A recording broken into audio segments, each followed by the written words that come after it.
أتعهد أنا المصري كما تعهد أجدادي القدماء العظام بإيه؟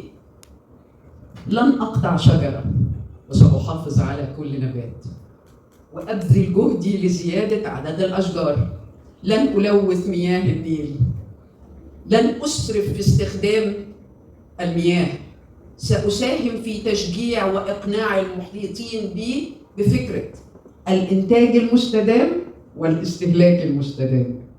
لن ألقي ولن أحرق نفاياتي. أنا عايز أقول لكم حضراتكم النهاردة في الأهرام جريدة رسمية كاتبين إن لازال هناك ناس بتحرق الرز، لازال.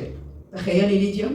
فيعني ده معناها إن إحنا يجب أن نستمر بالعمل في هذا الميثاق على مستوى جمهورية مصر العربية.